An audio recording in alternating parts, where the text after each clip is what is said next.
What is up, anglers? This is California fishing news for January 31st. Good news, January's over. We're 1 month closer to spring and summer and all the good fishing that brings. But let's get into it. First things, before we talk about the weekly news, I built a website this week for the podcast. It's cafishingnews.com. You can go check it out. The homepage just has the most recent episode, has a little snippet describing what we talked about. It's got links to the YouTube, Spotify, Stitcher, and Apple, and all the social media so you can subscribe. There's also a little about page. There's some article pages. I'm uploading some old trip reports I've written. I like writing these long-form trip reports that some people really like to check out. So those are going to be there under articles. Right now, only one of them's working. It's this one on the top left. But the rest will be uploaded. It takes some time for me to do it all. So I'm working on it. I'll be doing it more this week. And then I'll be expanding it in the future too. There'll be more links here. I'm going to be expanding the YouTube channel as well and doing some videos, just some tutorials. Like, they're going to be real simple, but if you've never used Temprake or never used some of the sites I get these reports from, they'll just be really quick, short videos showing you how to do it. So go to the California Fishing News YouTube channel and subscribe there if you're interested in seeing those when they come out. I started uploading just some old edits I've made too, just short things, but I already had them on my computer just to expand the channel. So if you're ever bored looking for something to do, you can check us out on YouTube as well. All right, to get into the fishing, first I'm going to go over all the stories we talked about last week and kind of give updates on them. The first story we talked about was the surf fishing.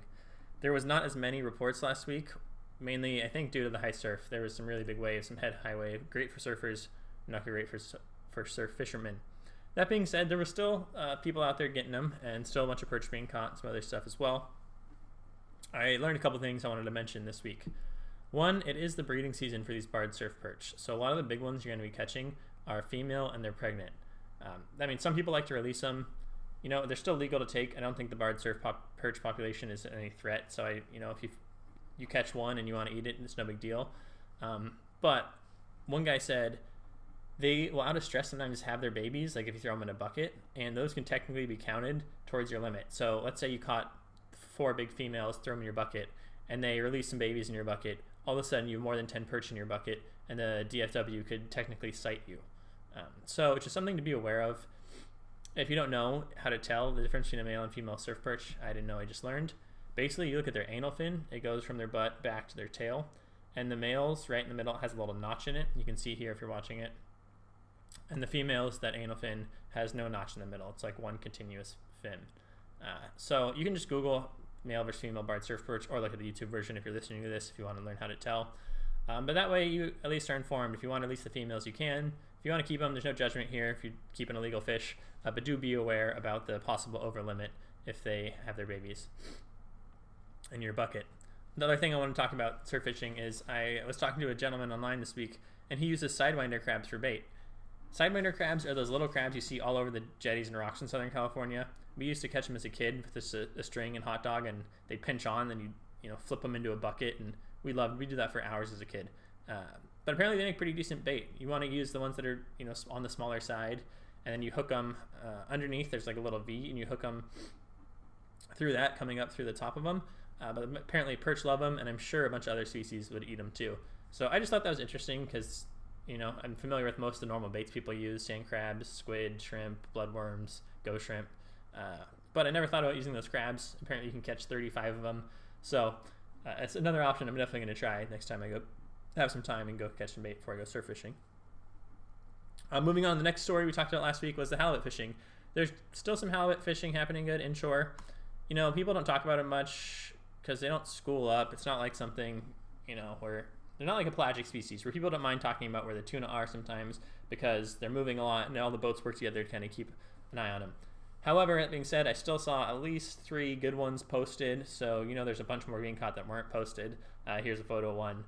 It's cool this one was caught in a little tiny swim bait, a little big hammer, so you don't always have to fish bait. Just find some good structure and keep your stuff near the bottom, and you never know what you'll catch.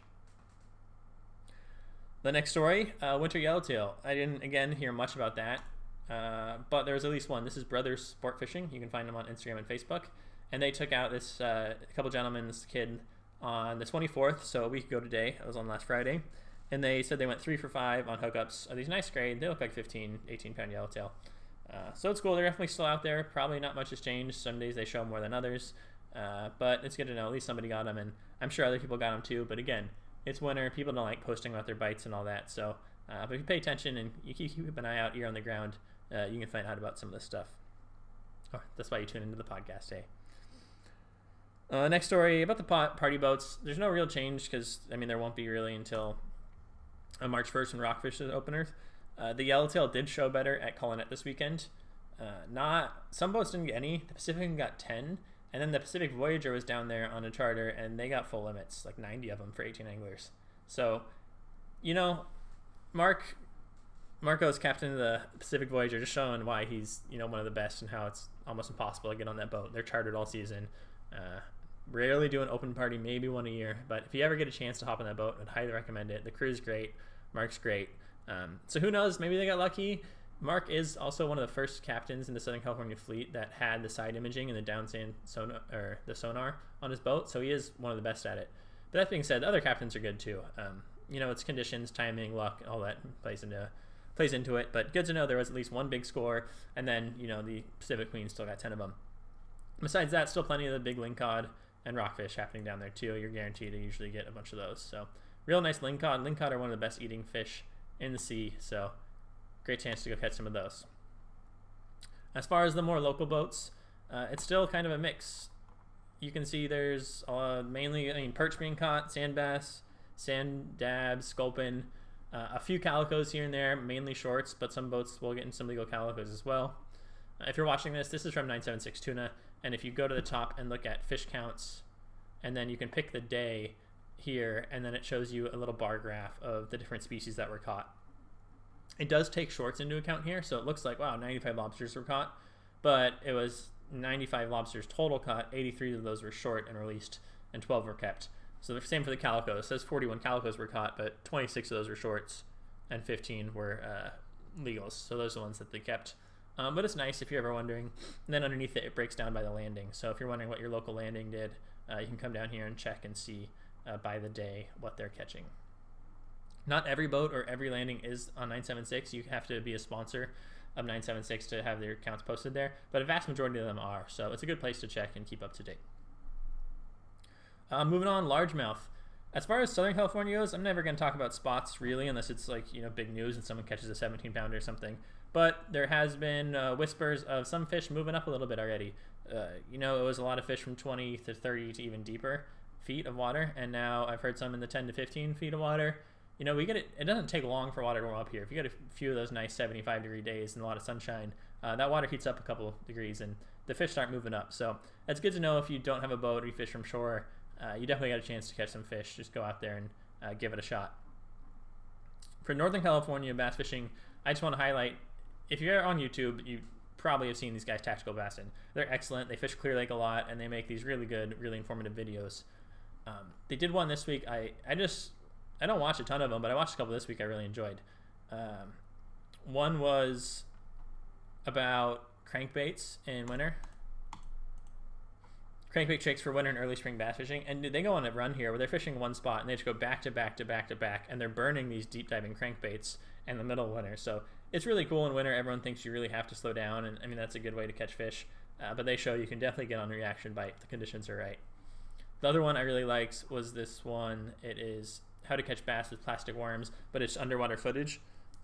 But it's cool because it shows bass eating the different kinds. They do a shaky head, a Ned rig, a weightless Senko. It shows underwater of how the bass eat them and talks about, you know, how to catch more fish on those. The main takeaway from that is that less is more oftentimes, and you don't need it. You'll see some people that drop shot and they cast it out there and they're just constantly shaking it and reeling it. And the point of this video basically is that the fish really hit a lot more often when you pause and you let it sit and it sits still, and that's when they come in and grab it. So if you're bored on YouTube, you know, or you're coming to watch this on YouTube or check out the channel, check out Tactical Bassin, give those guys a like, follow, all that. They do really really good stuff. Their most recent one is about Alabama rigs for bass too, so they do like 3 videos a week. It's all really high quality stuff, and they seem like good guys. Moving on, it's a time of year, and there's been one of these big white sea bass posted. You know, white sea bass are another one of those fish that people keep really on the down low, but it's always in January and February. Like the spear fishermen start looking for the big ones right at the beginning of the year. I haven't heard of any speared yet, but again, that doesn't mean it didn't happen. A lot of that stuff's kept on the down low. But there was this one 47-pound white sea bass posted. And if you ever look at Bite Sportfish or One Man Charters now, their Instagram page, they've done really well on white sea bass in January historically. I know they fish the islands a lot, and I also know a lot of the kelp in Dana Point's not there. So generally you want to find kelp, you want to find some current. It's like a milky green water and some down and in current. Again, I'm not an expert. I've never caught a legal white sea bass myself, but I've read a good bit about it. So if that's your thing, it's a good time to go look in. You can have a good shot at some of the best eating fish in the sea. Great job of these two guys. And this was on Alpine Beer Fishing Team. They're the ones who posted it this week.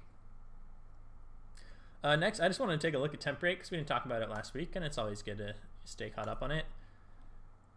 We've had some clear days, which is really good for getting the satellite imaging, and I mean, it looked great out there. There's some 63 to 64 degree water way down towards the lower 500 down in off the coast of Baja, and then in the Southern California Bight off of La Jolla, Oceanside, and San Diego, there's some 61, 62, even maybe some 63 degree water showing up. Besides that, with the chloro, it also looks, we didn't get a chloro on the one day. If we look at the 3-day chloro, it's a lot of blue water out there. So you never know. There's a chance bluefin are popping up somewhere. You never know. There's not any guys out there looking. You know, my prediction is people will probably see them in March. In March, the boats start covering a lot more ground because there'll be boats going out to fish rockfish at San Clemente and at Catalina, and a lot more boats making the crossing. So, I mean, there's a chance, like we said before, last year, like January 4th, some of these holdover bluefin were caught. Multiple years ago, I know like Dwayne Diego got on like March 7th. So, you know, they definitely can show up anytime now with this warm and clean water. So keep an eye out. You never know what you'll see if you're out there. But I bet in March, when the boats start covering a little more ground, looking for everything, especially, I mean, it could happen anytime this next monsoon, February, with the boats going down to Colonet, because it's the last place they're really seen was offshore there. So I would not be surprised to see if any of those boats run into them sometime soon. Fingers crossed for that. And last, but not least, catch of the week this week, it's another striper. This was caught and posted by Hook to Cook 805. They've got a really cool, informative YouTube channel, cool Instagram, and they've got a group on Facebook. But these guys surf fish. It's in the Central Coast region. But they got a nice 17-inch striper caught and released this week. Just pretty cool to see. I know they get more common as you get closer up north towards San Francisco, but still in January, it's not very common at all. So pretty sweet to see that 17-incher being caught. Boom, that's it for this week, guys. Go check out the website, like, comment, subscribe, do all those good things, tell your friends, and thanks for listening. I'll be back next week.